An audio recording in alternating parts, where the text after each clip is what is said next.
Podemos ir, então?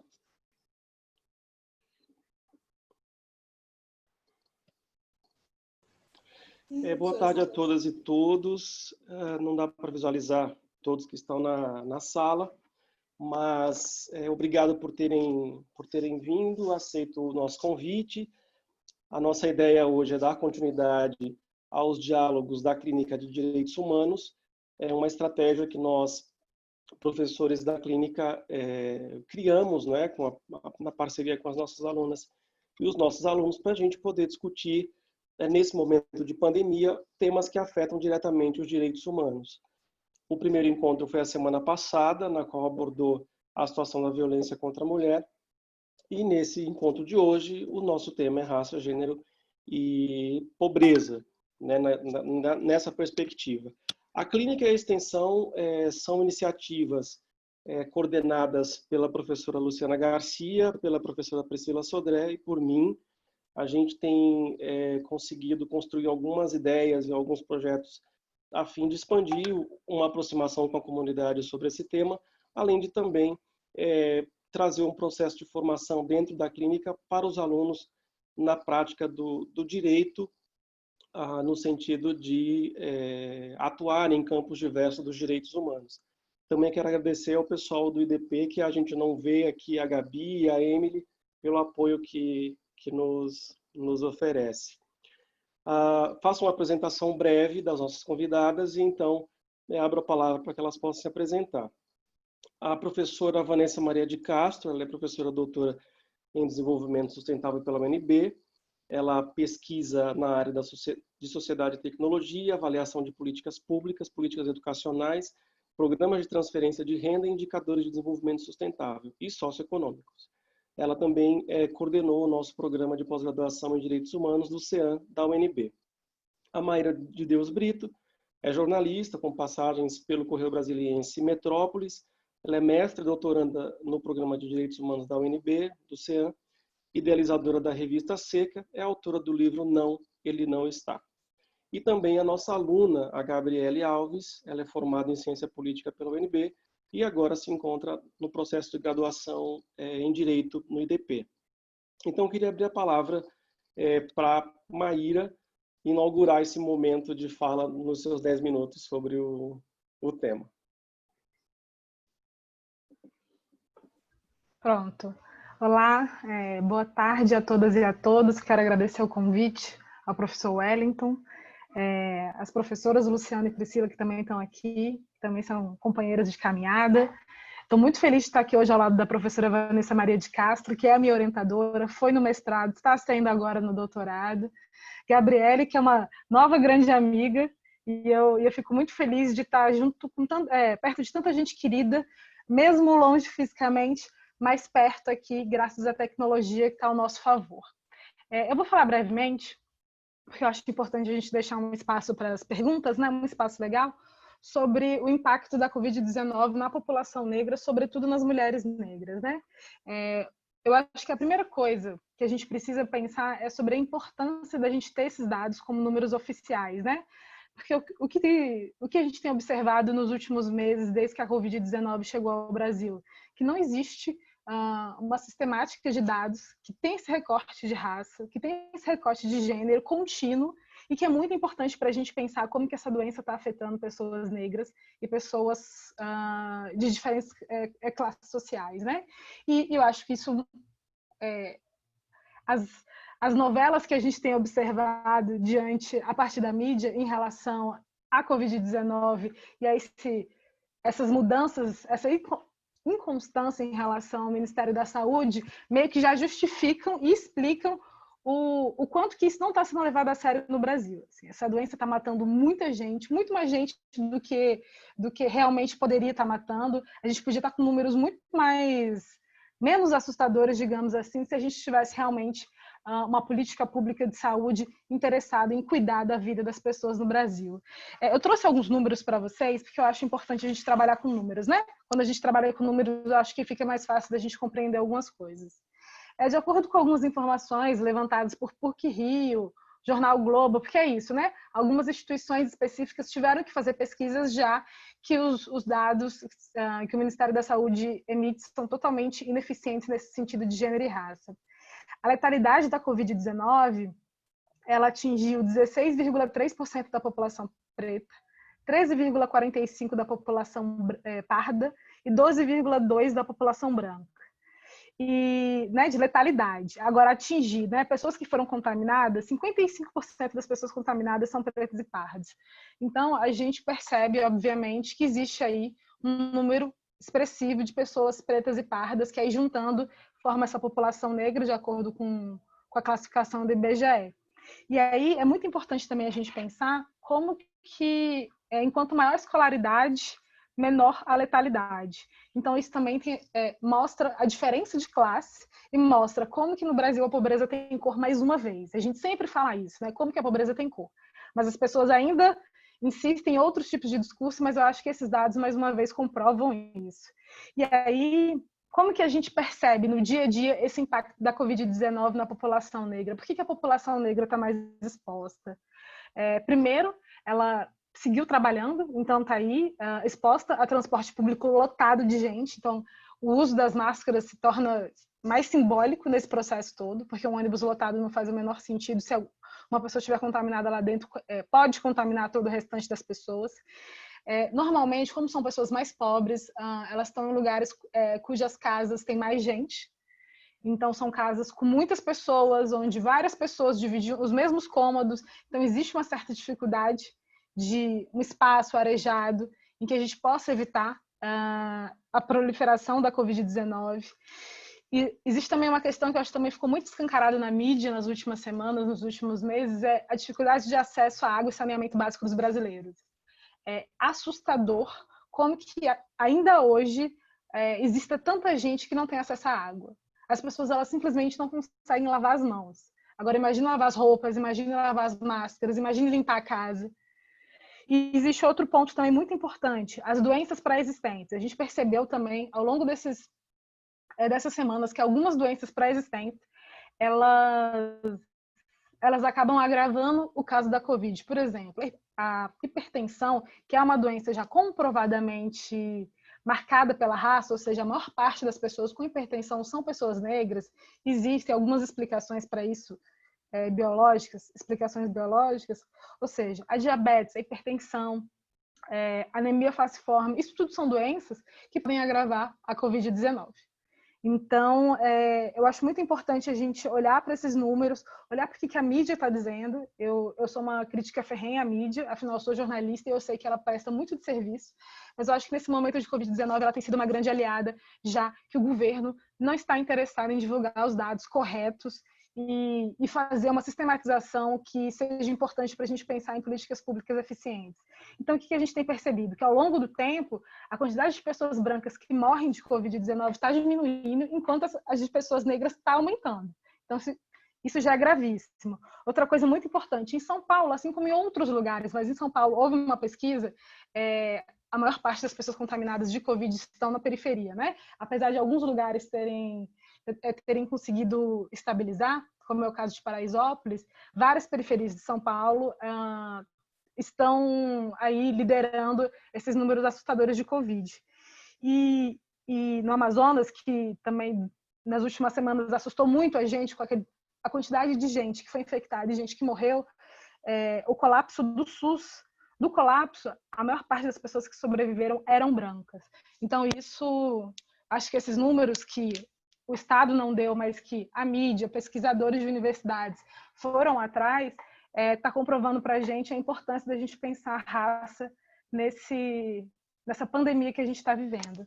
E para fechar minha fala, eu acho importante a gente destacar agora a questão de gênero, né? Se a gente está percebendo que o impacto é maior na população negra, para as mulheres negras que estão ali na base da pirâmide, esses números eles ainda se tornam um pouco mais preocupantes, né? Elas estão ainda mais vulneráveis. Tem uma pesquisa que eu encontrei que eu achei muito interessante, que é uma pesquisa do Instituto Identidades do Brasil, que foi atrás de empreendedoras e profissionais, empresas privadas e públicas aqui no Brasil. E essa pesquisa relatou uma coisa muito importante e muito assustadora. Quase 80% não tem reserva financeira. Ou seja, essas mulheres negras, que são empreendedoras ou profissionais de empresas, quase 80% não têm reserva financeira. E outra coisa muito importante, como, né, o negócio delas está ali entre R$1.000 e R$5.000, elas não podem receber o auxílio que o governo deu. Então, elas estão totalmente num limbo. Assim. Na hora que o dinheiro acabar, acabou, e quem é que vai ajudar elas? Quem é que vai ajudar a família delas? E é muito também importante uma informação que eles trouxeram para a gente, que muitas mulheres negras, elas não empreendem porque elas querem empreender, e sim porque elas precisam, é uma necessidade. Então, isso também explica essa falta, às vezes, também de manejo, como lidar com o negócio, né? A gente sabe que existe uma porcentagem absurda de empresas que fecham logo no primeiro ano. E se essas empresas, as mulheres que estão liderando essas empresas não têm essa experiência, cursos, etc., que possam fazer com que elas consigam gestar melhor seu negócio, vai ser mais fácil, obviamente, fechar, e aí elas vão entrar num quadro de pobreza que elas já teriam saído, por exemplo, né? Então, eu acho essa pesquisa muito interessante, muito importante para trazer para vocês, e lembrar também que essas mulheres negras, né? Eu trouxe essa parte mais empreendedora e tal, mas elas também estão mais expostas, além da própria Covid-19, estão expostas a maior ação policial. A gente tem visto que as ações policiais não têm parado durante a pandemia. Por mais, né, que o governo fale, não é para entrar lá nas favelas e tal, não adianta muita coisa. Aqui tem um número que eu achava importante trazer para vocês. Aqui, ó. As mortes por policiais cresceram 43% no Rio de Janeiro durante a quarentena. Só para vocês terem uma noção de como que a violência policial não para. Então, assim, essas mulheres negras estão mais expostas, como eu falei, transporte público, alguns tipos de doenças, etc. Ação policial, violência doméstica. E tem um ponto muito importante também, né? Muitas dessas mulheres negras, elas são domésticas. A gente sabe também que aqui no Brasil, o trabalho doméstico é um trabalho que tem cor, e isso, obviamente, me remete ao caso do Miguel Otávio, né? Se a patroa dela estivesse respeitando a quarentena, a mãe do Miguel estaria em casa, o Miguel estaria em casa e, o mais importante, o Miguel estaria vivo. Então, e eu acho que isso escancara como que a Covid-19 tem sido tratada no Brasil, assim. É uma tragédia que faz a gente refletir sobre a importância da gente falar e pensar sobre raça, porque esse silêncio está matando a gente. Eu encerro minha fala por aqui. Muito obrigada. Obrigado, Maíra. Você traz uma série de elementos, né, que nos fazem pensar. Acho que, diferentemente de uma doença comum que não tem uma característica de pandemia, ela tem um trato e os reflexos dela acabam sendo muito localizados e muito restritos a quem sofre dos efeitos da doença. E aí, uma pandemia, ela trata a todos de forma igual, né? Só que a gente começa a perceber e ela começa a trazer à tona uma série de questões que, se já não tinham emergido, elas começam a vir com uma potência muito maior.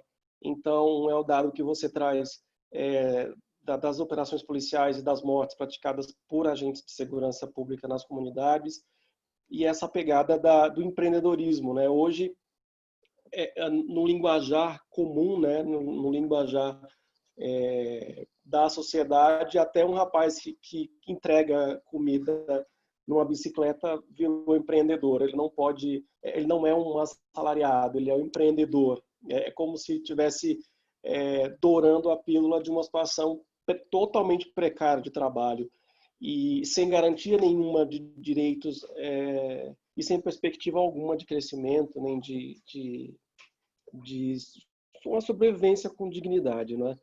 Então, eu queria aproveitar e passar a palavra para a Gabriele.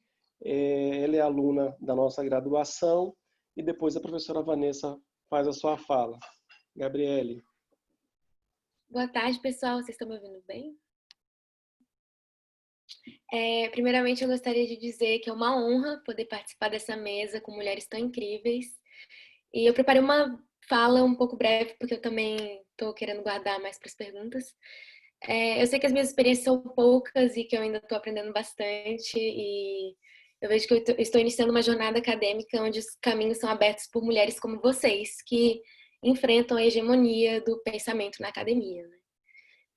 Eu assisti recentemente a entrevista do Silvio Almeida no Roda Viva e eu amei um conceito que ele criou ali na hora, que é o conceito de micareta racial, que seria quando as pessoas passam a discutir raça só porque está sendo um tema quente no Twitter e no Instagram da vida, e o ato de colocar uma foto toda preta no feed seria a tradução de uma luta antirracista, muitas vezes esquecendo que essa é uma luta diária, né? Que uma foto toda preta não vai traduzir anos de luta, né?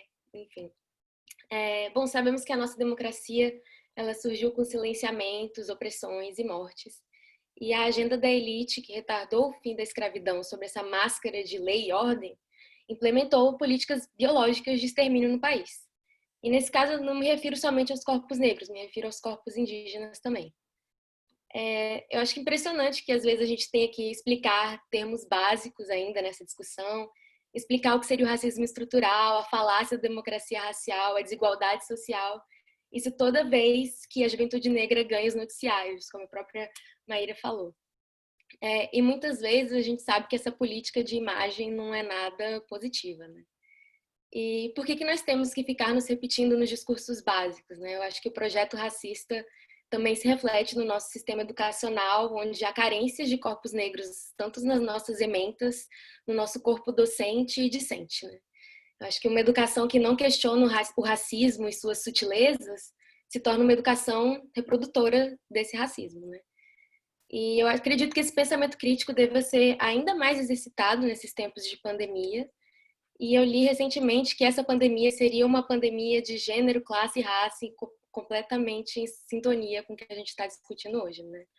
Porque todas as vulnerabilidades crescem de forma exponencial e o Estado suicidário, né, tenta disfarçar tantas injustiças sobre uma lógica neoliberal de que o trabalho seria superior que a vida, que seria a fala do próprio El, né, que como assim que as pessoas ainda estão fazendo entregas de alimentos ao invés de estarem em casa reclusas preservando a própria vida?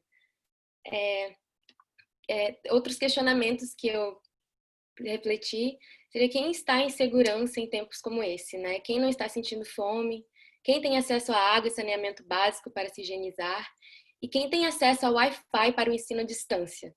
E eu vejo a pandemia como essa aceleradora da própria necropolítica.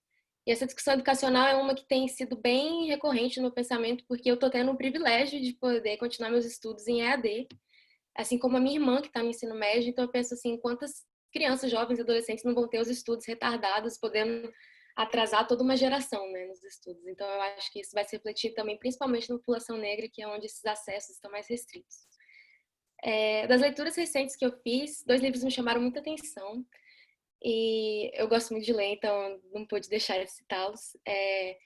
Um livro, O Defeito de Cor, da autora Ana Maria Gonçalves, e Quarto de Despejo, da Carolina Maria de Jesus. São obras protagonizadas por mulheres negras e escritas por mulheres negras. Um Defeito de Cor é um romance que se alinha perfeitamente com a história do Brasil, mostrando a força de uma ex-escravizada chamada Quendé e a sua jornada da busca pela liberdade em meio a severas injustiças. E já O Quarto de Despejo é um romance mais atual e é o diário, na verdade, da autora, mãe solteira e moradora da favela do Canindé. E nesse livro, a fome é uma personagem que permeia toda a escrita, em completa sintonia também com a pandemia que a gente está vivendo. É essencialmente um livro sobre sobrevivência e o uso da escrita como resistência. E isso me fez pensar em quantas mulheres no Brasil não são Carolinas de Jesus, né? E daí a necessidade de analisar esses 3 recortes que nós escolhemos, né? Gênero, raça e classe, de forma interseccional. A literatura tem essa força de dar voz, né, a milhares de narrativas, e estou me encantando com o livro da Maíra, O Não, Ele Não Está, e recomendo porque ele é completamente necessário para a gente pensar a violência no Brasil. E, finalizando, assim, né, se estamos falando de direitos humanos, acho que precisamos pensar não só na violência, como no direito à alimentação, mercado de trabalho, direito à cidade, acesso à justiça, educação, saúde coletiva, reforma agrária e até mesmo os nossos afetos. Pensar nas mulheres do campo e nas mulheres da cidade, fazendo um recorte de gênero, né? Junto com seus movimentos sociais, como as mulheres do movimento dos trabalhadores rurais sem terra. E assim devemos nos perguntar como podemos garantir e cobrar com que todas sejam tratadas com isonomia, né? Eu saúdo Ana Maria Gonçalves, Carolina de Jesus, Conceição Evaristo, Jamila Ribeiro, Esperança Garcia, Deise Benedito, Sueli Carneiro e tantas outras mulheres que são fonte de inspiração e resistência. Obrigada, finalizo. Obrigado, Gabi. Para nós é muito legal ter uma fala como a tua da graduação, pela experiência que você já acumula e pela forma como você vai construir a sua carreira profissional tão aliada e alinhada com as perspectivas de direitos humanos. Então, o nosso projeto é justamente fazer com que vocês saiam da graduação bem formadas, bem formados, para também fazerem os questionamentos por meio do direito, porque nós conseguimos transformar o direito, porém, nós precisamos fazer a transformação na perspectiva acadêmica antes, construindo novos argumentos, novas jurisprudências, novas atuações também populares e de movimentos sociais, para transformar de fato a sociedade. Se esse é o modelo de sociedade que a gente tem, a gente simplesmente não deve concordar, né, mas propor mudanças e nas formas como a gente conseguir fazer, principalmente bem instrumentalizado, bem formados e bem preparadas. Então, queria passar para a professora Vanessa para poder fazer a sua fala aqui conosco. Professora, está com a senhora agora.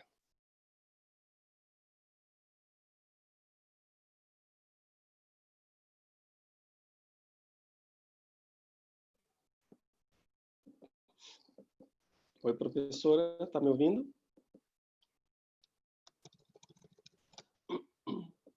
Acho que deu uma travadinha ali.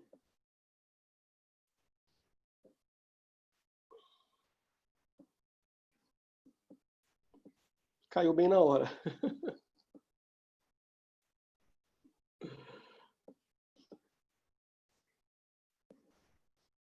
Vamos ver se ela volta.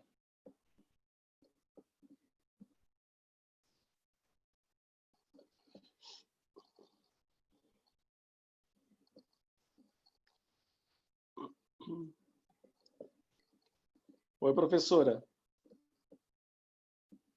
Pô, agora é com a senhora. Queria que a senhora fizesse sua fala. Na hora que a senhora foi falar, caiu tudo.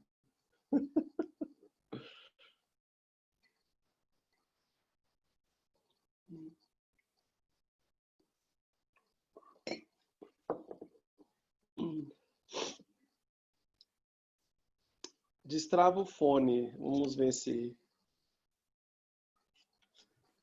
Eu queria primeiramente agradecer o convite do professor Wellington Pantaleão. É um prazer enorme estar aqui, é um orgulho estar nessa bancada, né? Usando aqui o termo jornalístico, né, Maíra? A Luciana Garcia, a Priscila Sodré, a Gabriele Alves, a minha querida Maíra, né? Todos os colegas aqui da área de direitos humanos, essa luta permanente nossa. É uma honra estar aqui, uma alegria imensa.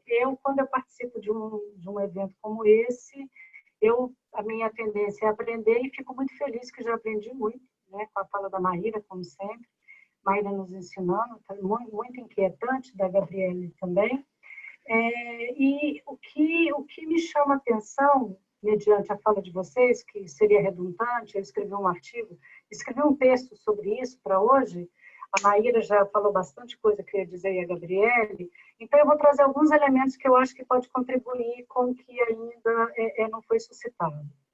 Uma das questões principais é quando surgiu o Covid-19, foi um debate internacional, fica uma sensação de morte, né? 2020 vai ser o ano do Covid. Eu acho que esse é um marcador, esse é um nome que vai entrar em nossas vidas, não é por acaso. Então, a grande questão é, cruzamos uma esquina e essa esquina foi cruzada por quem? E quem é que vai sobreviver a esse cruzamento de esquina? Eu acho que essas são questões importantes de serem feitas, né? Então, eu vou tentar trazer uma reflexão mais global, já que o Brasil foi bastante elucidado. Eu tenho vários dados também, Maíra, que eu peguei do Boletim 19 do Ministério da Saúde, que pela primeira vez traz alguma coisa mais consolidada sobre raça e gênero. Mas a grande sensação que você tem, desde o primeiro anúncio disso na China, 1º de dezembro, até hoje, são 212 dias. Então, na história da humanidade, isso é tudo muito recente, mas também é recente é pouco tempo, mas é pouco tempo que, pela primeira vez no planeta, se para todo mundo para olhar para uma dada coisa. Chegou um ponto, em abril, que eu olhava um mapa aéreo, que eu gosto de ver isso, um mapa aéreo não tinha um avião circulando na Europa, isso é inédito. Nenhum avião, nada circulava, ele estava lockdown. A Europa estava lockdown, a Ásia estava lockdown, a América Latina não estava lockdown, porque o Brasil não estava lockdown. Então, por que o Brasil insiste em não fazer o lockdown e por que ele está em segundo lugares de morte? E aí, quem é que está nos primeiros lugares de morte? São governos conservadores. São governos que não têm na pauta dele, em nenhum momento, que algumas vidas devam ser salvas. Por quê? Porque a branquitude descobriu quem vai morrer e como salvar a vida de algumas pessoas. Então, essa é uma questão fundamental de ser observada. O que nós temos a observar é que, apesar de jornalistas, da imprensa, da mídia, divulgar o tempo inteiro, e a ciência também falar isso, que o Covid pega todo mundo, mas a morbidade, a capacidade de letalidade dele é diferente, de acordo com a sua classe social e com a sua raça. Tá? Gênero não, porque os homens estão morrendo mais pelo Covid do que as mulheres. Esse é um dado que está inquietando as pesquisas. Por que os homens morrem mais do que as mulheres? Mas do ponto de vista da classe social, que é o tema central, né? Pobreza aqui na nossa live. Pobreza por quê? Porque eles não têm inúmeros fatores. Primeiro, não tem imunidade. Imunidade que possa se proteger fisicamente sobre isso. O Brasil tem quase 50 milhões de pessoas vivendo ou na linha de pobreza ou acima da linha de pobreza, né? Que está lá na faixa de 1,9 dólares a 5,5 dólares. E de miserabilidade, então, você tem um percentual aí de 1 milhão e pouco.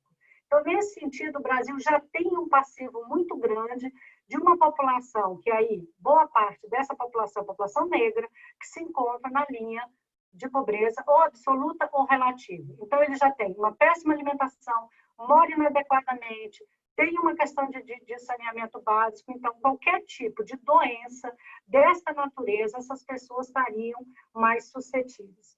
Ademais, Maíra tocou num assunto fundamental. São essas pessoas que vão ter que trabalhar para se manter. Seja pressionadas, que nem foi o caso da mãe do Miguel, que é um caso que a gente pode elucidar, que aquela pessoa não deveria estar trabalhando, ela deveria estar sendo protegida por quem a contrate, recebendo o salário dela para ficar em casa, porque esse era o dever de uma pessoa para com a vida da outra, já que ela não estava preocupada com a própria vida, né? Nesse sentido, então, são esse grupo populacional que está mais suscetível a esse tipo de pandemia. Isso também aconteceu nos Estados Unidos, que você vai observar pelos indicadores, e uma coisa importante que eu observei, a Universidade Johns Hopkins, ela fez uma campanha sistemática para que os estados comunicassem a raça das pessoas que vinha a óbito, porque apenas 2 estados, até um mês atrás, estavam notificando raça em óbitos nos Estados Unidos. Assim como, por exemplo, na França. A França não queria dar os indicadores de quantas pessoas estavam morrendo na área de saúde. Então, essa é uma disputa que se tem pelo esse indicador, porque esse indicador vai determinar uma política. Uma política de quem? De um Estado. De um Estado que quem? Que controla os sistemas de saúde e as políticas públicas. Então, essas informações, elas são muito importantes para você compreender o cenário e compreender o que está acontecendo. Quem está morrendo? Se é um vírus que pode ser acometido por qualquer pessoa, por que umas pessoas morrem e outras não morrem? Então, esse tipo de coisa é que esse indicador vai nos dizer qual é o CEP do índice de morte, porque o Ministério da Saúde negou o CEP. Por exemplo, eu estava pesquisando para a nossa live de hoje e descobri que no dia 8 de abril, o governador do Distrito Federal, o secretário de Saúde, mais precisamente, estabeleceu uma portaria comunicando que nenhuma informação pessoal poderia ser dado de quem vem a óbito pelo Covid. Até aí, tudo bem, eu entendo, é pessoal, não deve, é questão de confiabilidade. Outra coisa é informar gênero, então eles se recusam a informar gênero e raça e o endereço da pessoa em função desta portaria. Isso ele está negando mapear aonde está e como é que está a situação local. Isso é uma estratégia política, então essa é uma questão importante. Não é à toa que você ouviu uma secretária do Ministério da Economia, assessora ligada ao Guedes, dizendo que era até interessante o índice de morbidade da faixa etária X, porque iria desonerar o INSS. Então, são fatores como esse que a gente vai observando, que vai tendo uma estratégia. E não é à toa que o Brasil tem um grande grupo que está na teoria negacionista. O negacionismo, ele é uma estrutura política, porque ele interessa matar mesmo essas pessoas, esse grupo conservador.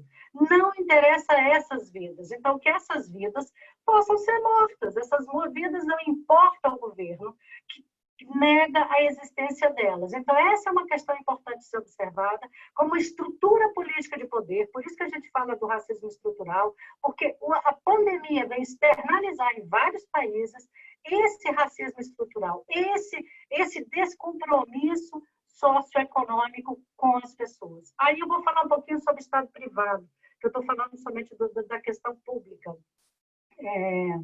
Nesse sentido, a pandemia também nos obriga a ir para o Estado fechado, para a nossa vivência, para a nossa experiência pessoal, nos defrontar com nós mesmos.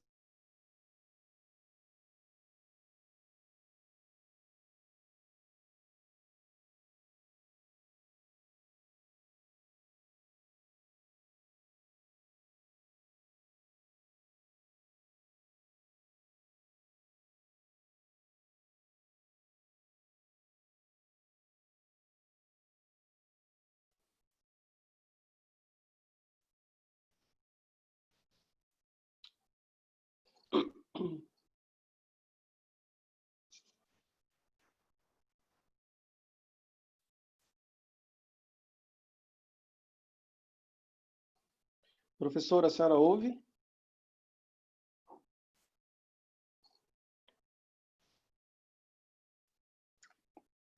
Caiu de novo.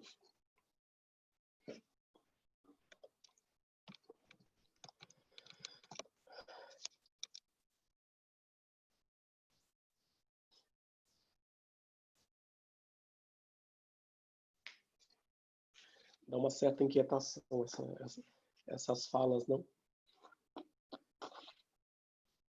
Porque a gente percebe, né? Oi, professora.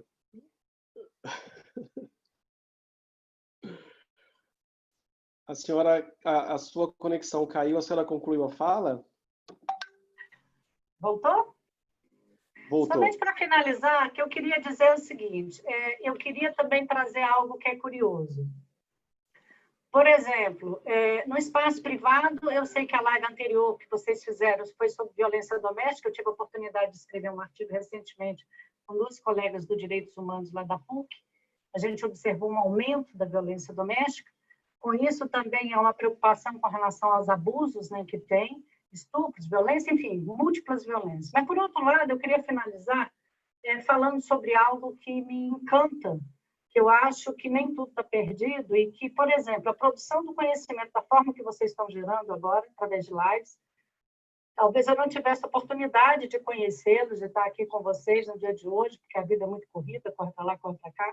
Então, hoje, eu percebi que alguns movimentos sociais, principalmente o movimento negro, ele se apoderou desse mecanismo de comunicação e está muito forte no Brasil, essas falas e os diálogos mediante essa nova forma de linguagem, que são as lives, esses encontros. Então, eu acho que essa é uma questão.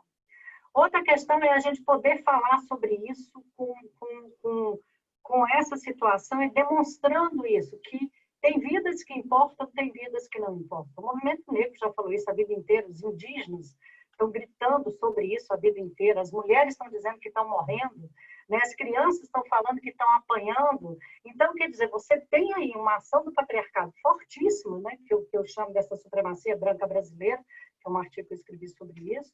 Então, ela se consolida nesse estado, mas você está tendo redes e como a gente, um espaço dessa solidão, se encontrar, dialogar e tentar construir canais interessantes de compreender e tentar mudar algumas estruturas. Então, eu vi muita campanha de solidariedade, eu vi muito trabalho bonito sobre isso no mundo inteiro. São lives fantásticas, né, de pessoas que você não quer ver, assim, de graça. Então, eu acho que você tem aí um espaço sendo construído de formas diferenciadas, mas, somente para finalizar, as mulheres estão com sobrecarga de trabalho, sobrecarga de demanda, principalmente em estrutura familiares, que nem a nossa, que tem um patriarcado muito forte, que o homem acha que está ajudando a mulher a fazer as coisas dentro de casa. As crianças estão muito estressadas dentro de casa com essa aula online, é uma coisa que não estão sabendo direito. E como é que a gente vai lidar com isso daqui para frente? E os idosos, por exemplo, também não estão entendendo. Tem idosos que não sabem por que não pode sair. Ele não tem compreensão ainda do processo, né? Que ele já está num outro tipo de doença. Então, hoje a gente tem medo até de pegar uma gripe, porque não pode nem ir no hospital mais. Então, a gente vai criando sistemas, né, internos de tentar se curar. Outra coisa são as solidariedades múltiplas que a gente está fazendo. Mas o que fica na base, na minha leitura dos países conservadores, é que eles impõem uma política pública de extermínio. Eu acho que isso é importante, de extermínio de uma dada população. E é uma política genocida no Brasil, do que está sendo feito e do que pode vir a ser feito. O governador, hoje eu acordo, dá lá que a cidade está em calamidade, mas o comércio está aberto. Eu não entendo. Como assim? É calamidade, mas o comércio está aberto, as pessoas estão trabalhando, são obrigadas a vir. Enfim, são essas contradições que nós temos que viver e temos que lutar. E, estranhamente, é a primeira vez que a gente vai lutar e tem que lutar fechado, né? O máximo que você pode fazer é bater uma panela, se é que, né, tem panela ainda. É isso que eu queria dizer, agradecer muito. Eu queria ouvir também muita coisa, tá? Muito obrigada. Obrigado, professora. A senhora traz uma série de gatilhos, né, para a gente pensar, porque, de fato, quando você começa a refletir, de fato, sobre os efeitos da pandemia na sociedade brasileira como um todo, na nossa dinâmica de sociedade, ela acaba expondo uma série de coisas, de mazelas que já eram mazelas antes da pandemia, e elas ganham uma roupagem ainda mais perversa, não é? Como se de fato fosse a conclusão de um projeto suicida, né? de morte de pessoas que já são afetadas pela falta de habitação, de água, de cidadania, ou seja, é um conjunto de direitos ou de ausências, né, que acaba sofrendo as consequências de algo tão duro, né, que às vezes a gente faz o exercício de imaginar, se fosse um familiar meu, na qual eu não pudesse nem participar do velório, né, quer dizer, como é que a gente consegue passar por todo esse processo sem que a gente não sucumba a uma perspectiva absoluta de tristeza, de isolamento, e que não seja capaz de minar as lutas que a gente tem que fazer. Então, eu queria abrir para as perguntas. A professora Luciana tinha se colocado aqui para fazer uma pergunta, e aí eu vou pedir para ela falar conosco.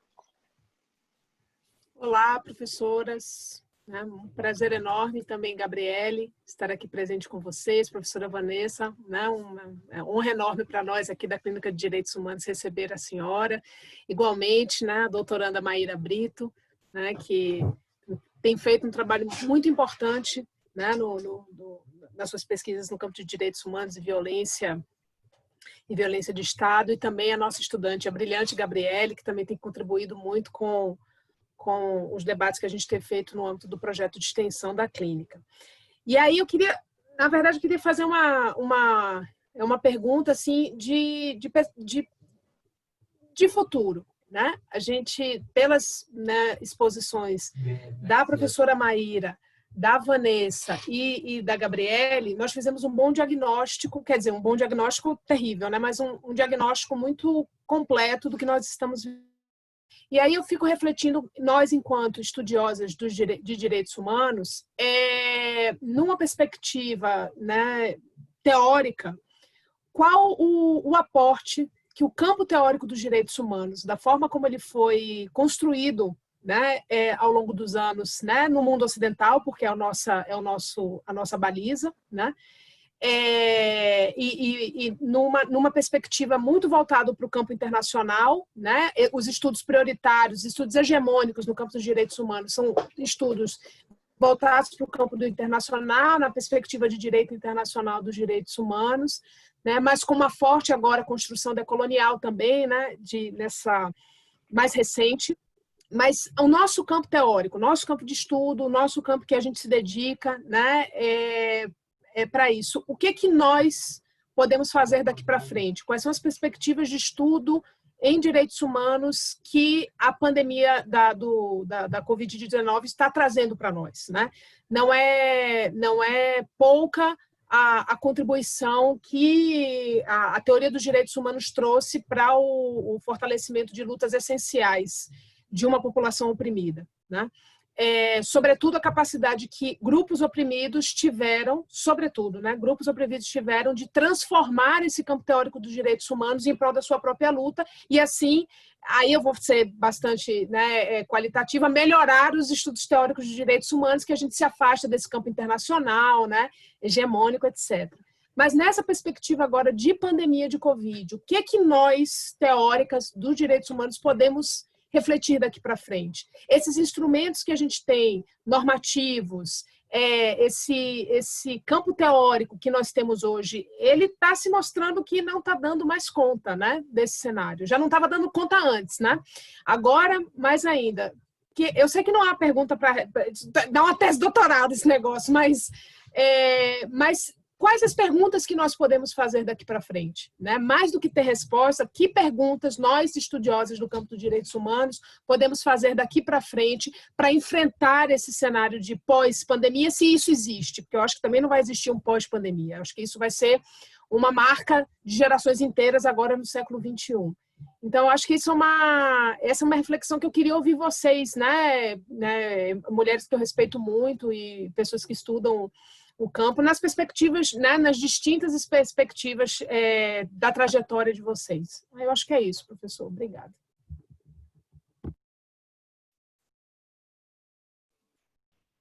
Oi, quem começa com o comentário ou a resposta da pergunta da professora Luciana?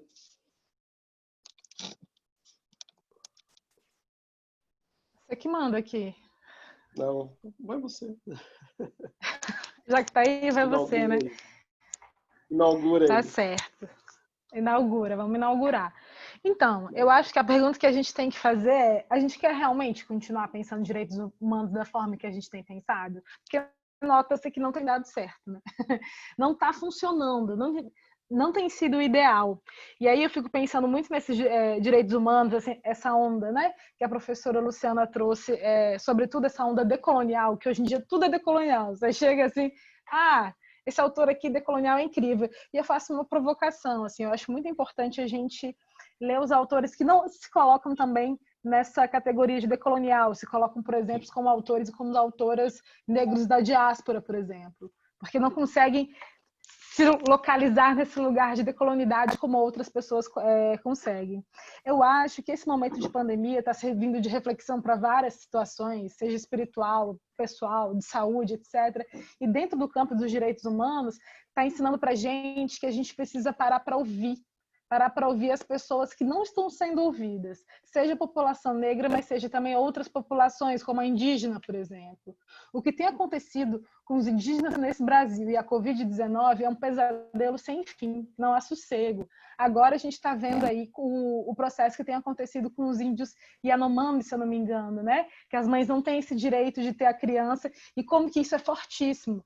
Nós, negros de matriz africana, também estamos passando por processos complicados, porque, por exemplo, aqui no Distrito Federal, nessa última semana a gente perdeu um pai de santo muito importante e não vai poder ser feito os rituais fúnebres do jeito que deveria ser por causa da Covid-19. E ele faleceu de Covid-19. Então, talvez se não fosse essa pandemia, ele estivesse vivo, mas, enfim, acabou morrendo e dentro desse contexto de morte não poderá ser feitos rituais. Isso também impacta de uma forma muito profunda a comunidade. Vamos pensar nos povos, que aqui no Brasil a gente chama de ciganos, mas existe toda uma tensão em relação ao termo, eu tenho essa consciência.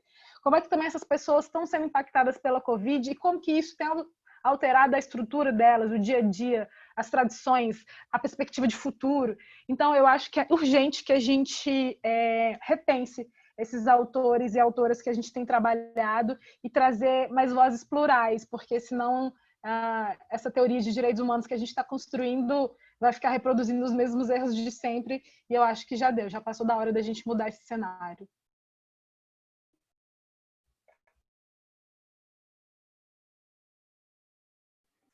Gabi, quer comentar? Dando continuidade, né, a fala sensacional da Maíra, eu estou bem contemplada por ela. Quando eu penso, assim, eu tenho uma breve experiência com pesquisa, né, e quando eu penso em metodologia, e quando eu penso em bibliografia, eu vejo que me foi ensinado um ensino eurocentrado, branco, e eu acho que é um movimento que a gente tem que fazer de forma autônoma, de buscar, por conta própria, né, novos autores, que nem Maíra falou, porque aparentemente eles não estão vindo até nós, né? Porque quando eu penso em direitos humanos, eu penso também quem são os humanos que o direitos humanos está estudando. Quando eu escrevo um artigo, eu também estou pensando nas mulheres indígenas, também estou pensando nas mulheres no campo, também estou pensando nos corpos negros que estão sendo exterminados. Às vezes os nossos professores não nos passam essas reflexões, né? Então a gente tem que procurar outros meios, aproveitando ainda mais que a gente tem oportunidade de ter espaços como esse, né? Que eu tenho procurado frequentar cada vez mais, para poder discutir com pessoas que já têm essa experiência, que às vezes elas não chegam até as nossas faculdades e universidades. Então acaba que o conhecimento que a gente reproduz é apenas uma reprodução antiga já, né? Que é toda embasada em um pensamento tradicional que é um espelho desse sistema judiciário que desumanizou corpos, né, durante toda a existência. Então, quando eu penso assim, numa perspectiva para os estudos de direitos humanos, é a gente se atentar cada vez mais e fazer esse movimento de busca e de conhecimento, porque o conhecimento ele também tem esse aspecto de engajamento, né? A gente também tem que correr atrás e buscar cada vez mais juntar os nossos ciclos nesses debates, né? Nossos ciclos de amigos, ciclos familiares, e tentar levar esse debate para cada vez mais pessoas, né? Para que também não fique restrito ao ambiente virtual, que eu também sei que é limitado a muitas pessoas que não têm acesso.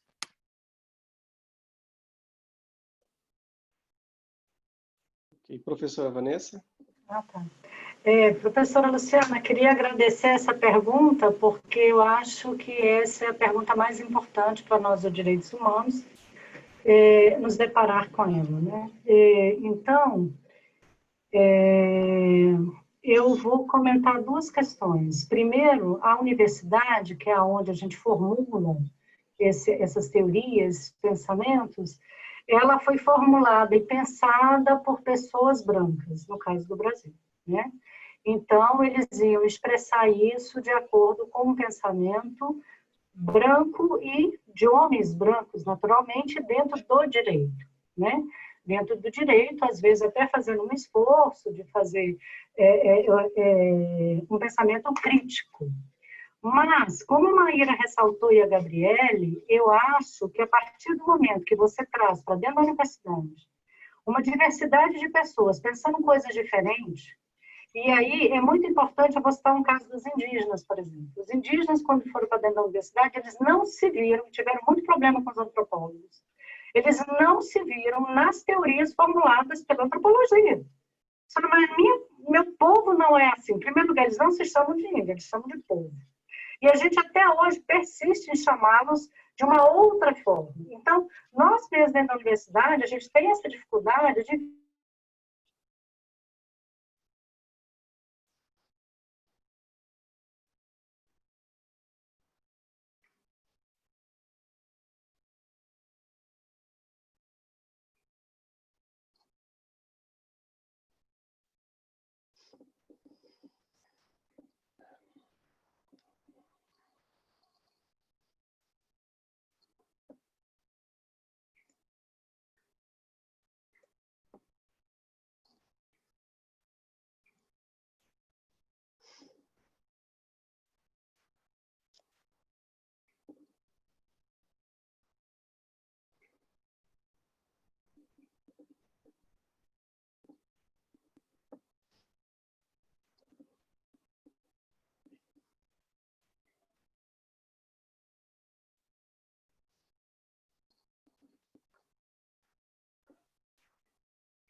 Ela acabou caindo, né?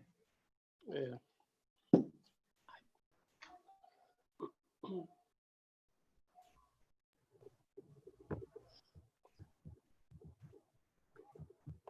Well, ela voltou?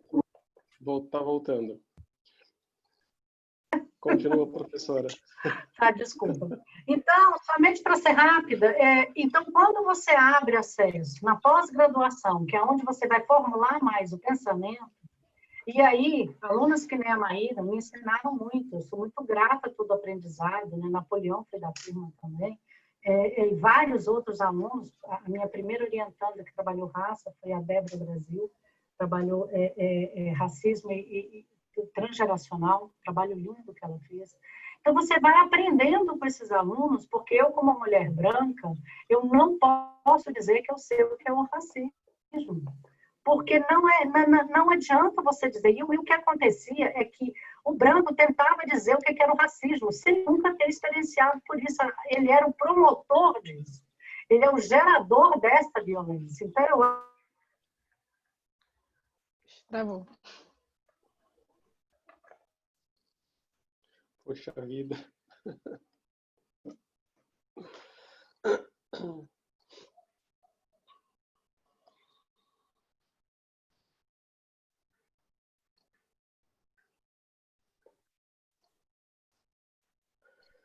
Ela deve voltar.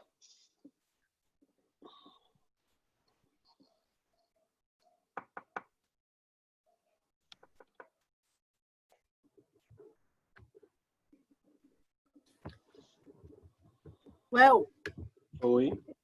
A gente tem algumas perguntas aqui que se a gente não podia, né, até estabilizar a internet da professora Vanessa, se pudesse passar para...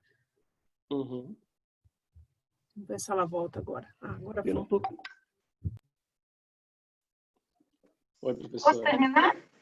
Sim. Então, professora Luciana, o que eu acho é que esse tema é muito sério. Então, eu acho que nós, como academia, temos que olhar para isso com seriedade, com a questão da branquitude, né? Então, a branquitude construiu essas teorias, ela consolida essas teorias, ela se faz assento e há uma disputa sobre isso muito grande. Há uma disputa enorme com o próprio termo decolonialidade, por exemplo, que é um termo esquisito, na minha opinião. Eu, pessoalmente, acho até interessante o debate interno, mas o nome em si me incomoda, porque já é um nome colonial, né? É o nome do colonizador. E eu gostaria de fazer a pergunta, por que o Brasil não deu certo? Porque a elite não deixa. A elite não quer que se pense isso, a elite não quer que se formule esse tipo de pergunta. Não é à toa que o ministro da Educação, quando sai, ele derruba exatamente a questão de cotas para negros e indígenas na pós-graduação, porque a pós-graduação estava mudando, teoricamente, a forma de pensar. E eu acho que é a única forma que você tem de enfrentar este problema é olhar para isso com as pessoas que estão sofrendo isso e empoderá-las para isso. Eu acho que esse é o caminho. Porque os direitos humanos ele é construído dentro do direito. Nós, lá nos direitos humanos, aqui na UNB, a gente tem interdisciplinar. E é construído por homens brancos, que fazem parte da elite, gostam de estar na elite. Pobre, para ele, é quase jardim zoológico. Então, isso é muito sério, E são bem intencionados até. Mas de intenção, o inferno está cheio. Então, nesse sentido, eu acho que a gente tem que começar a debater, e essa sua pergunta, eu acho que ela é crucial, ela é fundamental, porque isso é muito grave, e tem que mudar as referenciais bibliográficos, tem que mudar a referência, e tem que ir para o enfrentamento quando isso tiver. Eu acho que esse é um ponto importante a partir de agora, é dar espaço e diálogo e respeitar as formulações feitas, as teorias feitas pelas mulheres, pelos homens, pelos indígenas, do ponto de vista das mulheres, os homens negros, brancos, amarelos, indígenas, neste país e mundialmente, porque isso também reflete no mundo inteiro e discutir seriamente o racismo. E mais que tudo, a única forma de se ter direitos humanos eficaz é punindo, porque se a gente tivesse punido, a gente não teria o presidente que nós temos hoje, porque ele estaria na cadeia e não sendo presidente do Brasil, porque ele cometeu inúmeros crimes contra os direitos humanos. E, no entanto, ele foi premiado como presidente. Então, esse é um ponto que nós temos que discutir seriamente com direitos humanos. Que direitos humanos a gente quer? Muito bem, obrigado, professora. Tem uma pergunta aqui que foi feita pelo Paulo Assaf. Ele diz assim: queria saber das palestrantes quais relações elas enxergam entre o direito à alimentação e os temas discutidos aqui.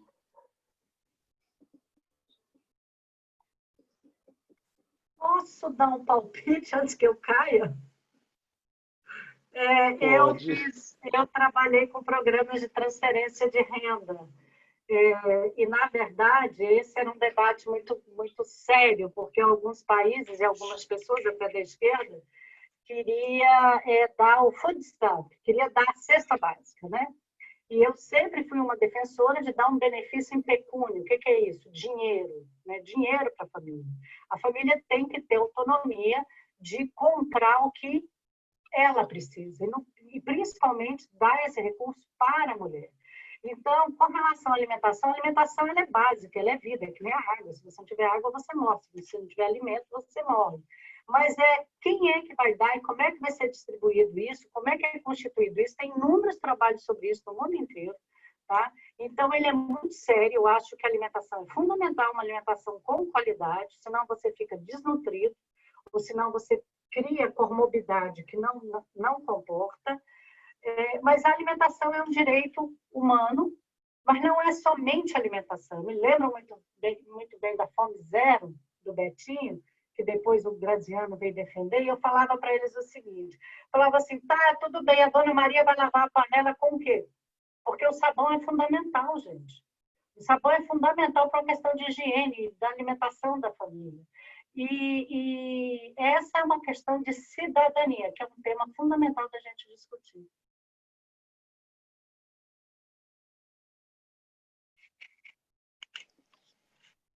Maíra, Gabi, querem comentar? Não, na verdade, só trazer uma informação que eu acho importante sobre esse direito à alimentação. A gente observa que o Estado não tá interessado mesmo, né? Ele já escancarou isso em garantir esse direito à alimentação para as pessoas, sobretudo essas pessoas que estão mais vulneráveis diante da Covid-19, e trazer para vocês uma coisa que, enfim, durante as minhas pesquisas eu encontrei, isso mostra, né, na verdade, comprova mais uma vez a potência das mulheres negras, né? E como o nós por nós nunca fez tanto sentido. Existem 3 movimentos extremamente importantes que têm garantido, pelo menos o básico, para algumas famílias de Salvador, Rio de Janeiro e São Paulo. Odara, Instituto da Mulher Negra, lá em Salvador, a Escola Feminista a Bia Yala, em São Paulo, e o Observatório das Favelas, no Rio de Janeiro, têm se mobilizado, são organizações lideradas por mulheres negras, têm se organizado para garantir cesta básica para, enfim, alguns grupos nas comunidades lá de São Paulo, Rio de Janeiro e Salvador. Então, já que o Estado, mais uma vez, não atua, essas mulheres negras, mais uma vez, na linha de frente para garantir a alimentação das pessoas mais pobres e não por um acaso negras, né?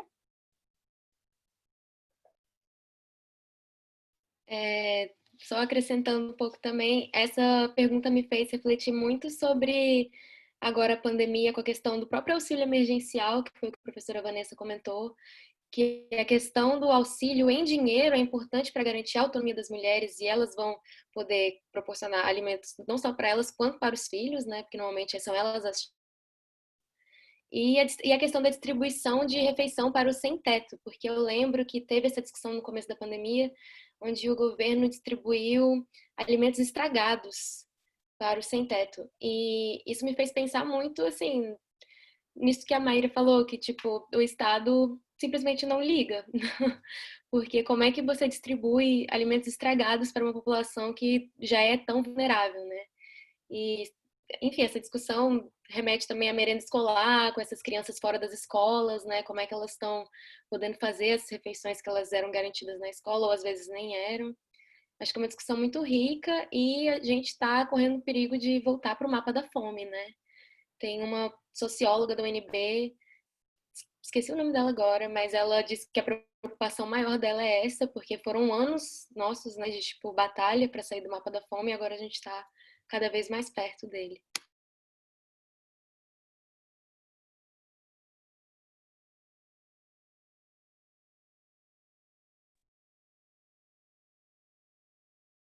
É isso. Obrigada.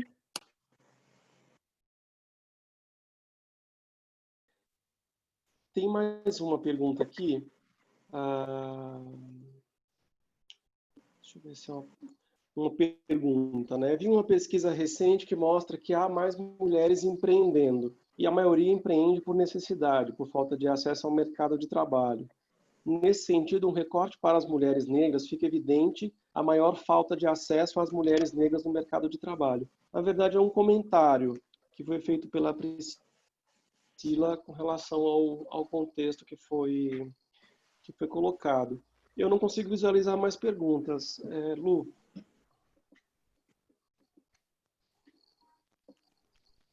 Posso comentar alguma coisa sobre mulher empreendedora? Essa nomenclatura, ela é essa nomenclatura, ela é uma nomenclatura extremamente equivocada do ponto de vista do que... Estão me ouvindo? Do que essas... é que nem a questão dos entregadores, né? Eles são empreendedores. Eles não são empreendedores, eles são semi-escravos, eles estão sendo escravizados porque eles estão fazendo, eles estão tendo um debate enorme sobre isso. Eu estava lendo, por exemplo, todo o trabalho deles, eles falaram o seguinte: eu carrego comida que eu morro de fome, eu não posso comer porque eu não tenho comida. Então, esse é um termo que se usa, que o sistema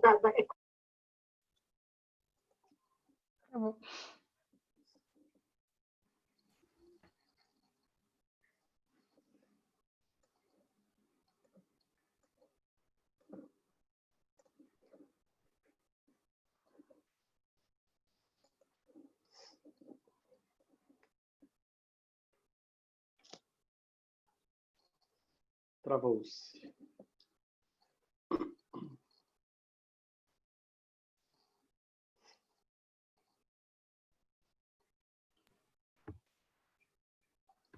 Wellington, só aproveitando, tem uma pergunta para a Gabriele, viu? Se eu te mandei pelo WhatsApp. Tá, eu vi aqui. Espero ela voltar para a gente fazer.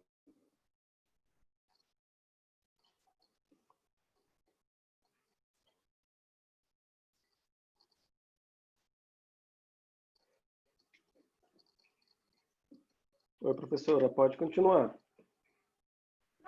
A gente só tem que tomar cuidado de não cair, né, nessa questão. Essa mulher não é empreendedora do ponto de vista daquilo que o sistema econômico chama de empreendedor.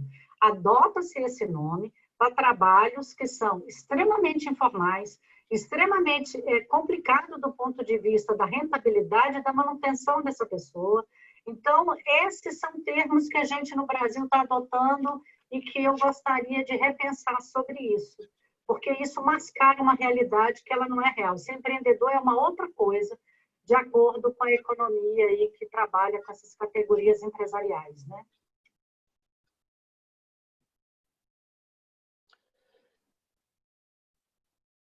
De fato, parece esse termo empreendedor parece com o que a gente costumava ouvir em loja de departamento, que são os colaboradores. As pessoas elas são colaboradoras, elas não são empregadas. Então você desconstitui toda uma relação de direitos, né, da relação patrão-empregado, e você trata numa perspectiva de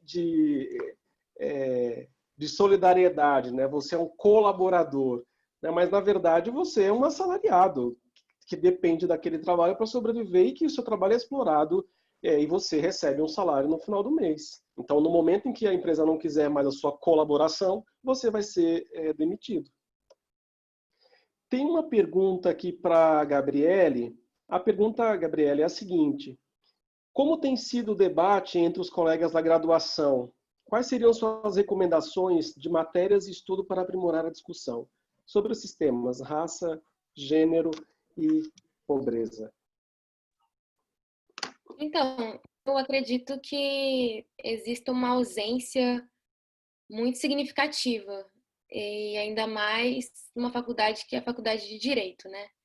Esse semestre eu dei uma sorte, assim, inexplicável de pegar uma matéria chamada Direito e Literatura, com o professor Marcos Queiroz. Inclusive, para os alunos, né, que estão assistindo, qualquer matéria que esse professor der, por favor, pegue, porque eu estou completamente encantada. A ementa dele, dessa matéria de Direito e Literatura, foram só autores negros. Então, eu fiquei... Isso nunca tinha acontecido em toda a minha trajetória acadêmica. Eu nunca tinha lido tantos autores negros. Na verdade, ele que foi um dos maiores incentivadores para mudar completamente as minhas referências, né? Então, e a professora Luciana também ministrou uma matéria de acesso à justiça que adorei bastante também. E que foram as únicas duas matérias que eu cheguei a discutir pandemia, no meio de uma pandemia.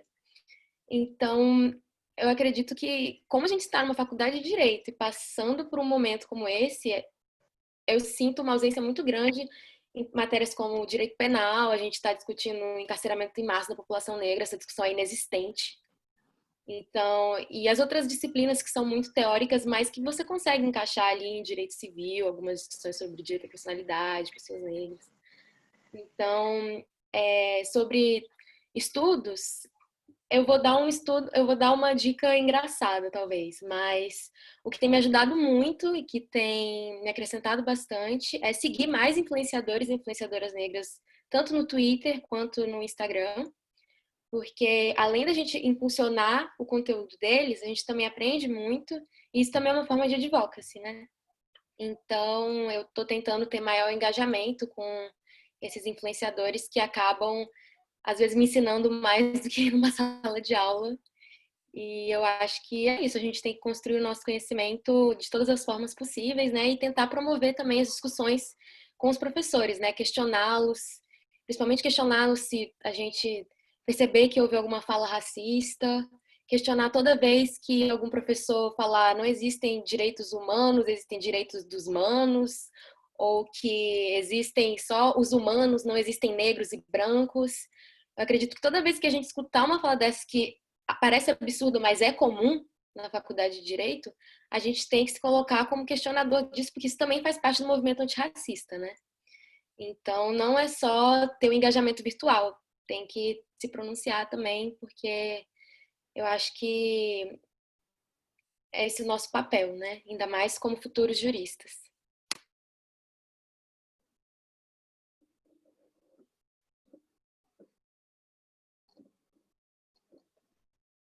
Tem mais alguma pergunta aqui no chat?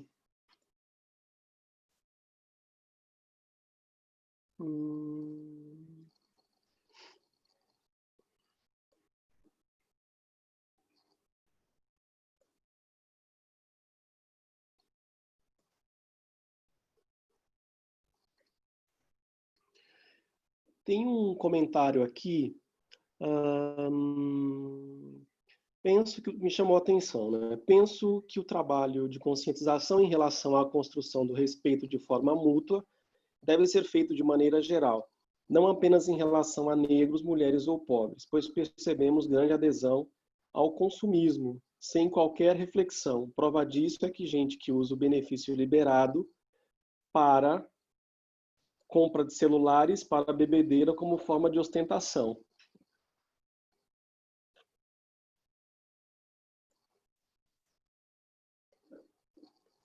Querem comentar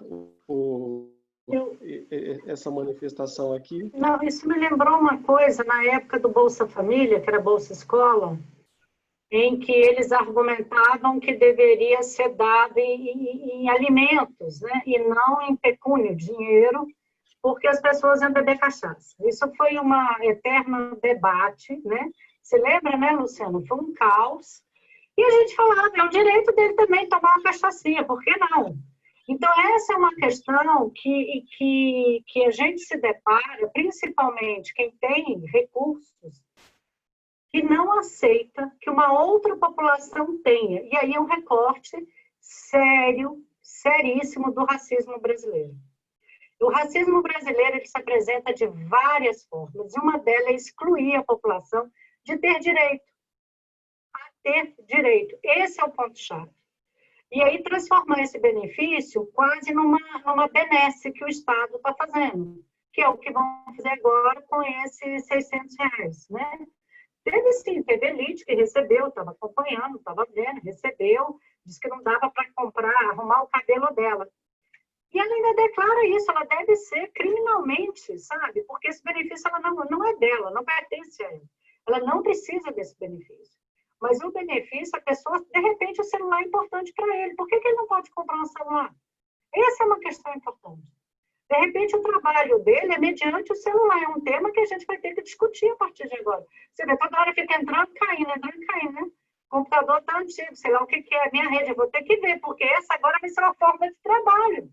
E se a pessoa não tiver um equipamento adequado, ele não vai... E ele não pode tomar uma cervejinha no final do mês? Não, não pode. Então, essas são questões... O que é o direito, né, do outro? É o direito humano do outro. Então, estabelece o que ele vai comer, como é que ele vai vestir, o que ele deve fazer. Isso chama tutela. Isso é muito grave, isso é tutela. Isso é uma tutela de um que se sente superior ao outro. Aí ele se acha no direito de fazer isso. Me chama muita atenção, isso é outra coisa que me chamou a atenção, que eu vi que o Padilha, Alexandre Padilha, criou uma lei em função dos dados do Covid-19, raça, cor, gênero, tem os indicadores adequados, é um projeto de lei. E o único comentário que tinha foi: lá vem vocês de novo, tentando criar guerrinhas entre nós que somos harmônicos. Eu falei, aonde que é a harmonia? Qual a harmonia? A harmonia é para ele, que tem um trabalho que deve ser, que ele não paga adequadamente, que ele chama que a empregada doméstica da família, mas ela nunca... Primeira coisa que eu fazia desde criança, ela é da família, então ela vai receber...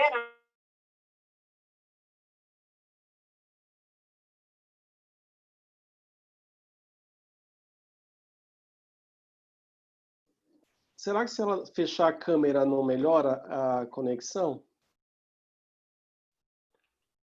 Não sei. Hoje está bem estável. Ajuda bastante, viu, professor? Ajuda, né? Uhum. Vou puxar a câmera dela.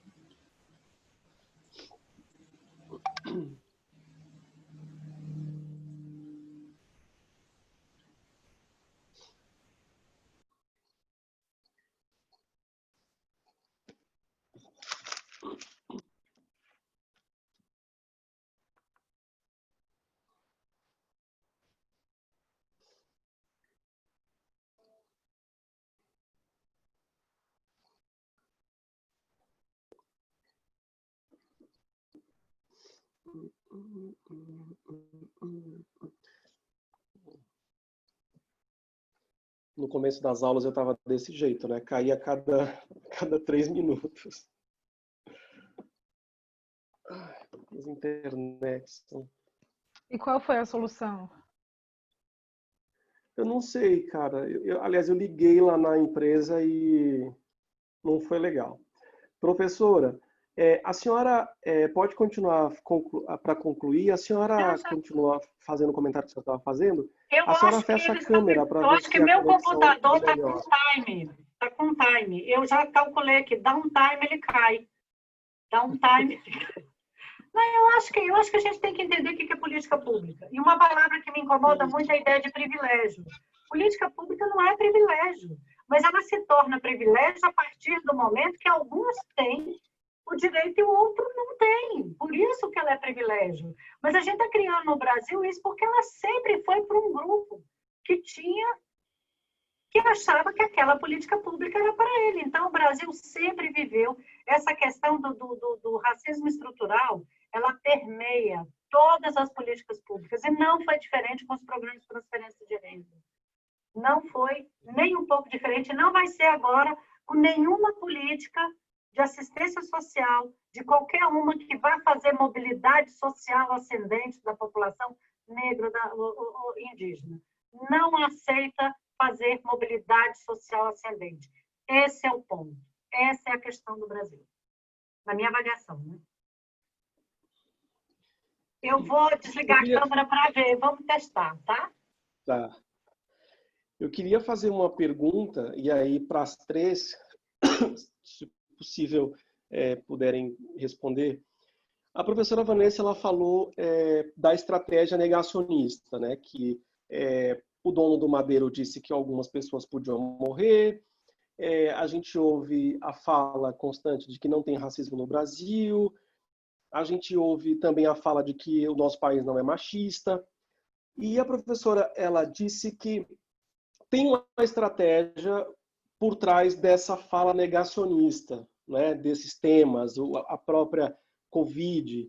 E aí eu queria lançar a pergunta, qual é essa estratégia de negação? Aonde ela quer chegar? E para que lugar ela quer levar a sociedade quando os discursos de negação eles se tornam diametralmente contrários ao que a realidade apresenta?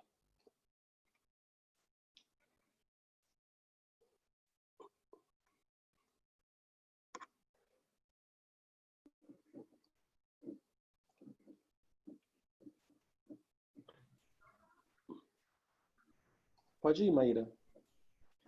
Fiquei esperando ver se a professora Vanessa queria falar, mas eu acho que essa questão do negacionismo, ela quer fazer uma breve reflexão, assim, que a gente poderia ficar horas falando sobre isso e destrinchando alguns detalhes que eu considero importantes, assim. Mas eu acho que esse negacionismo ele quer levar para a morte, né? Foi tocado aqui em duas categorias muito importantes na nossa conversa hoje, que é necropolítica e branquitude. Eu acho que são duas categorias essenciais para a gente compreender essa ideia de negacionismo. Esse negacionismo que está levando à morte, não é a morte de qualquer pessoa, né? São as mortes dos indesejáveis. E quem são os indesejáveis? São os negros, as negras, os indígenas, as indígenas, entre outros povos, que são, na verdade, minoria política, né? Porque os negros não são minoria, mas são minoria política, como a gente percebe nos cargos de destaque, de grande importância, ou até mesmo no Congresso. E isso é muito importante, porque assim, isso é pensado, isso não é feito por acaso. Eu acho isso muito importante também ficar nítido, né? Porque às vezes também pode dar a sensação de não, gente, as coisas confluíram para isso. E não é isso, né? Existe um projeto de morte, o Estado brasileiro é um Estado que, apesar da necropolítica, né, que é esse termo cunhado pelo Achille Mbembe, ter sido criado pensando na realidade de países de terceiro mundo, sobretudo daqueles que estão no continente africano, ele se encaixa perfeitamente para a realidade brasileira. E a gente tem visto isso todos os dias, né? Essa política de morte do Brasil, ela sempre existiu, ela também não é recente, né? E é importante também lembrar, saudar quem veio antes, por exemplo, Clóvis Moura, na década de 60 já estava falando disso, mas com outro nome, né? Ele não estava com o nome de necropolítica, mas ele já estava falando, gente, a gente está sendo morto.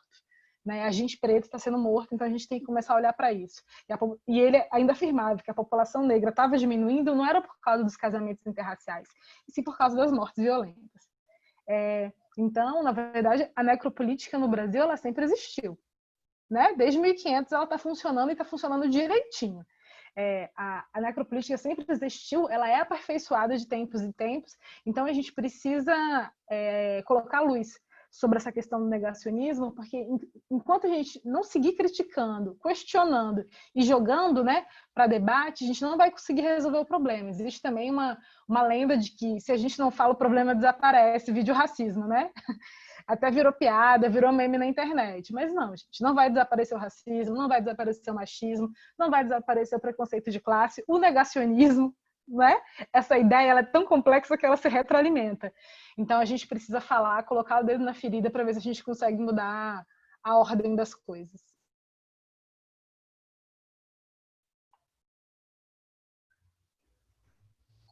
Gabi, quer comentar? Pois é, eu acredito que essa questão do negacionismo se reflita na própria eleição do Bolsonaro, né?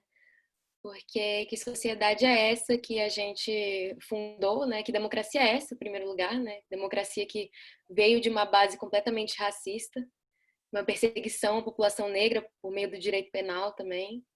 Então, eu acredito que a eleição do Bolsonaro seja a tradução desse movimento de negacionismo e concordo com tudo que Maíra falou, porque eu acho que a gente tem que começar a avisar as pessoas, atentar as pessoas a esse tipo de fala, porque elas são completamente falaciosas. E acredito que concluo minha fala. Professora Vanessa?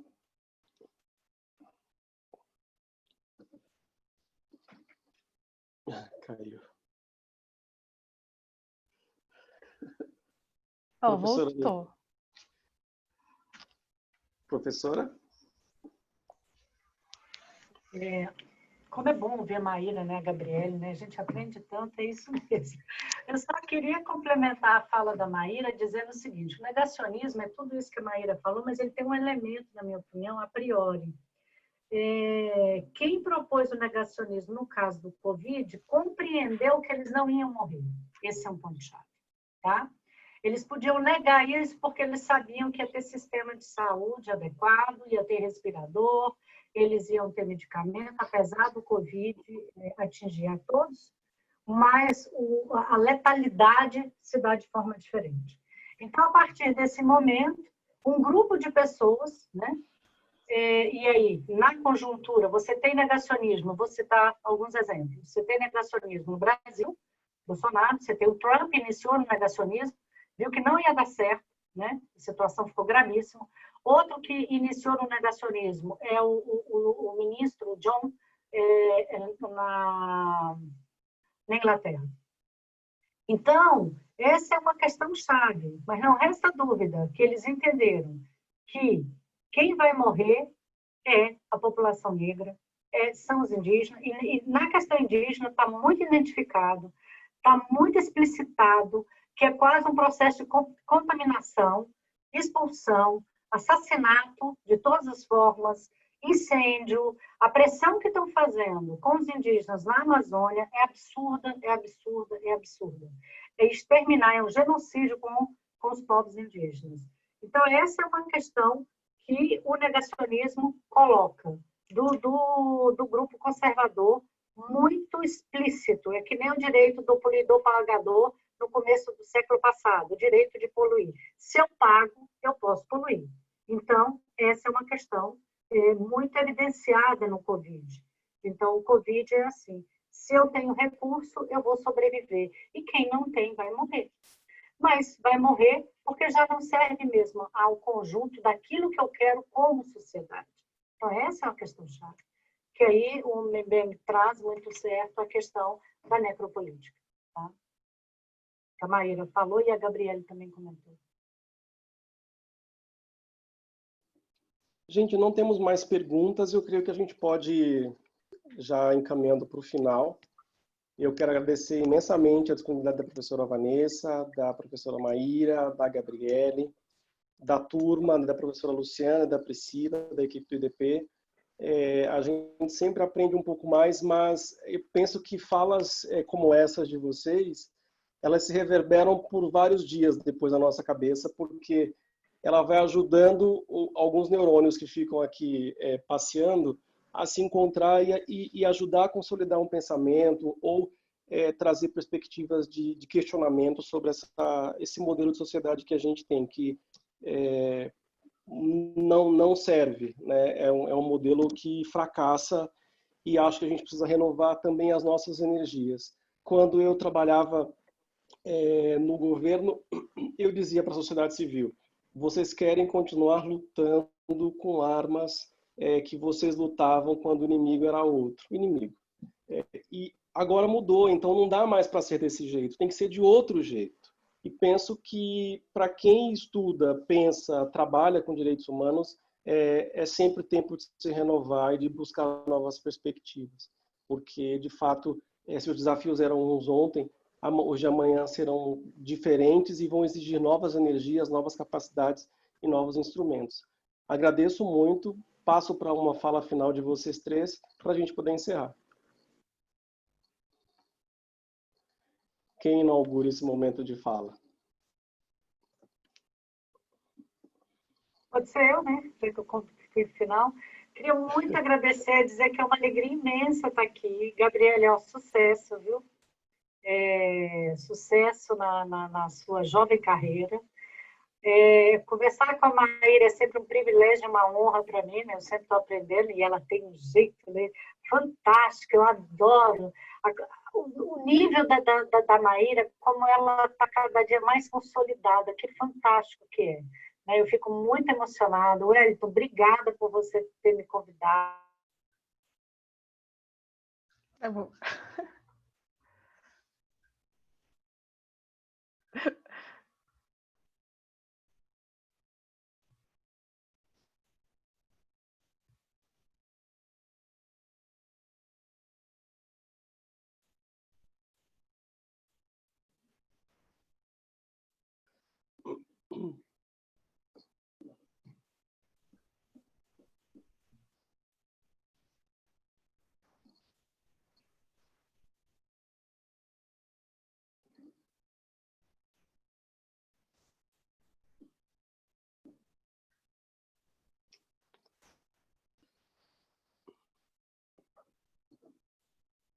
Pronto. Agora ela volta. Agora ela volta.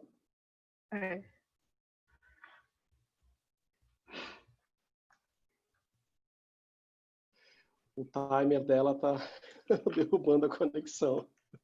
Impressionante, né? Realmente. De tempos em tempos.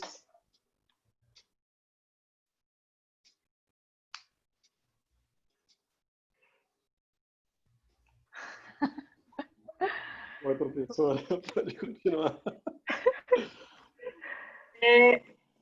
Eu percebi que eu tenho tempo, eu te falei, independente, tenho tempo. Eu não vou usar mais esse computador, eu vou usar outro que eu tenho, que eu uso com você. Na quinta, eu nunca tive problema, é a primeira vez que está caindo. Mas eu só queria parabenizar e eu queria conhecer melhor o trabalho de vocês, para a gente poder aprender. E quem sabe a gente cria algo tão belo que nem vocês estão fazendo, tá? A gente gosta de copiar dando crédito, às vezes. Tá bom? Parabéns. Um prazer estar aqui, amei tudo, tá? Muito linda essa tarde. Obrigado. Maíra, Gabi? Eu quero agradecer mais uma vez o convite. Estou muito feliz de estar aqui com vocês hoje. Agradecer a todo mundo que ficou aqui até agora, né? Participou aqui da nossa conversa, mandou pergunta. Muito obrigada a todos e a todos. Obrigada à turma da parte técnica do IDP, né? Que fica aí ajudando. A gente não está vendo o rostinho, mas a gente sabe que tem pessoas aí importantes possibilitando que esse webinar aconteça. Muito obrigada, Gabriele, por dividir essa tarde com a gente. Foi incrível, assim, foi muito bom. Espero que a gente possa dividir outros eventos, foi muito bacana. Estou muito feliz de estar aqui de novo com a minha professora, Vanessa, que a gente aí já está... É um casamento muito bem sucedido, a gente já está há muitos anos juntas, acho que são quase 5 anos, e eu estou muito contente, tem dado muito certo. E aos professores e professoras, Wellington, Luciana, Priscila, muito obrigada, esse trabalho de vocês é incrível. Desejo muita sorte, muito sucesso, e que os alunas de vocês consigam captar tudo de incrível que vocês têm para passar para eles, que eu não tenho dúvida. Obrigadão.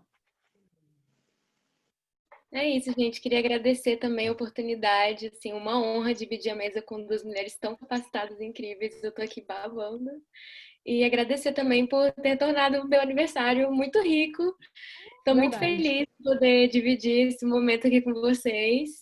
E agradecer de verdade a oportunidade. São poucas as faculdades que dão um espaço como esse.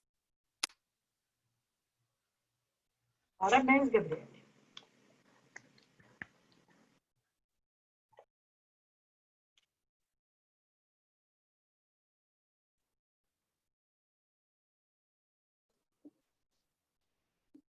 Gabi, concluiu? Sim. Tá certo, gente. Muito obrigado mesmo. Professora, a gente vai conversar para poder pensar em coisas futuras. Agradeço mais uma vez. Um beijão para vocês e obrigado pela turma também ter se colocado e ter ficado aqui até agora com a gente. Tchau, obrigada.